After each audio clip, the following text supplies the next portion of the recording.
What is going on, guys? Welcome back to the DS Asylum. I'm your Ward of the Magician, and today we are going to be talking about the status afflictions in Dragon Ball Legends. That's how you know I play way too much goddamn Pokemon. They're not called status afflictions, they're called abnormal conditions. But because status affliction sounds more proper, I'm going to continue to say that throughout the rest of the video.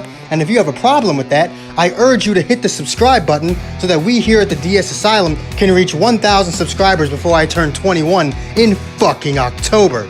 So, getting on with the status afflictions, there is Immobilize, Bleed, and Strong Bleed, Faint, Flash, Paralyze, and Poison. Let's get it out of the way. No one has a problem with Bleed or Poison. You're a liar. No one has an innate problem with either of those status afflictions. They cause you to lose a bit of health every count, and they can make, like, Strong Bleed can make a difference because it lasts so long, but Bleed really only affects those units that have, like, gradual health recovery.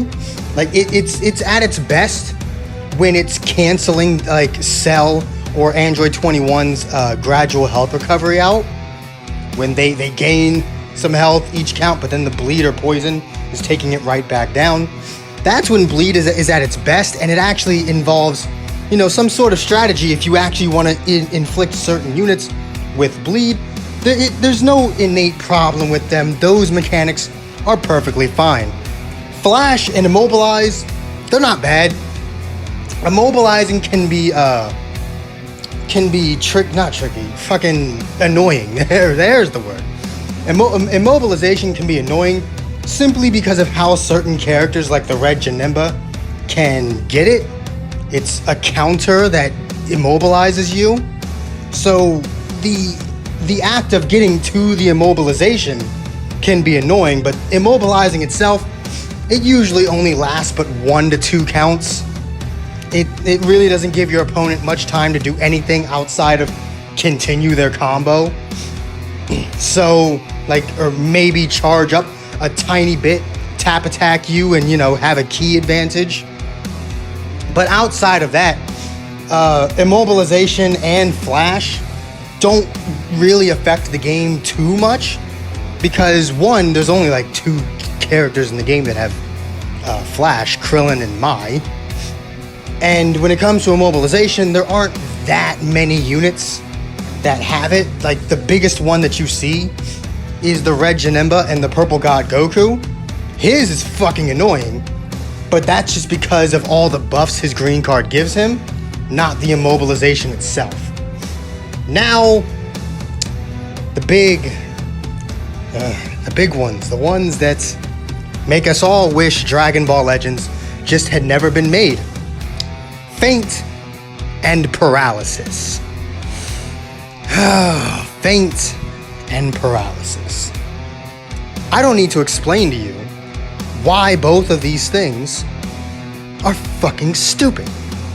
So instead of wasting your time and mine by doing that, I'ma fix it. So, Faint. You ever notice that Kefla's ultimate has the same chance of fainting as, you know, Yellow Cell, Fusion 13, but Kefla seems to get that feint a lot more often than both of them combined. Like, genuinely, I'd say I've gotten Kefla's ultimate off maybe 20 times since pulling her. Over half of that, at least 12 to 15 of those times, I've gotten the feint. Whereas the good 300 times I've used Yellow Cell, I've only ever seen that motherfucker feint anyone like 6 times. Literally in like 1 week, I have seen Kefla feint more people than Cell has in a year. So you cannot tell me that 30% is legit. You can't.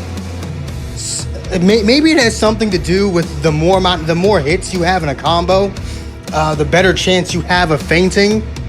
Maybe there's some hidden mechanic there, and that's why Kefla almost, because you would think she wouldn't it's not a 30%, you think it's a 70% chance for her to get that damn faint with how often it happens. And the problem with it is that faint leaves you just vulnerable for about 94 years.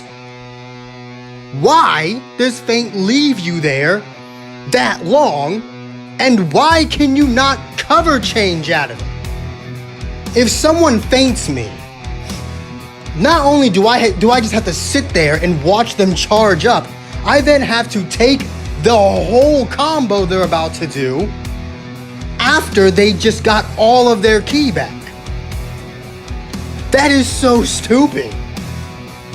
Change number one. When someone is coming to attack you after fainting you, you should be able to cover change that shit. Because the initial combo has not ended yet. So if you have not already cover change, you should absolutely be able to cover change out of an attack while fainted. All cover change is one of your other team members kicking the current one in the face and coming into the field. So you should absolutely be able to do that. Like, what the fuck? And the second change is, why does it have to last so long? I get it, you want it to last longer than normal immobilization. That's fine.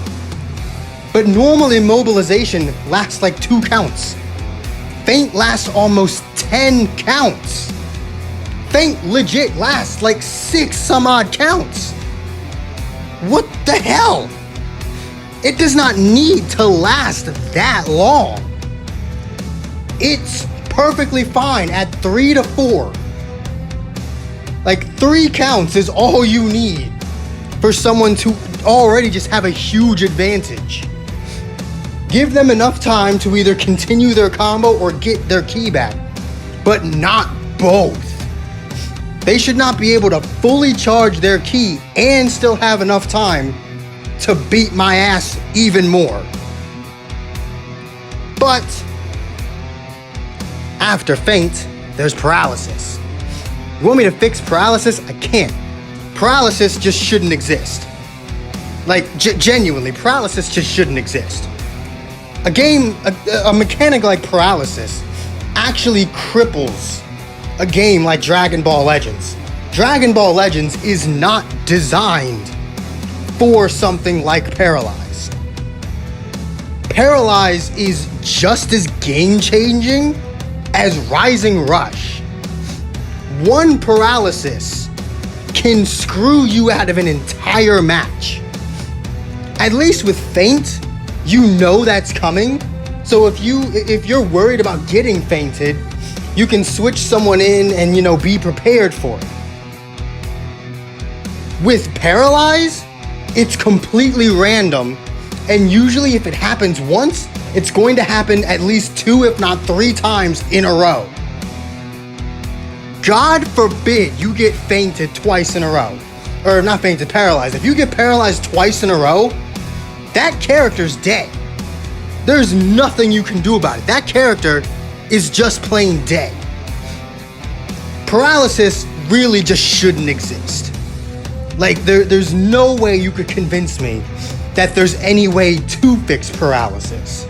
You can't fix it. It should just not exist. Like, honestly.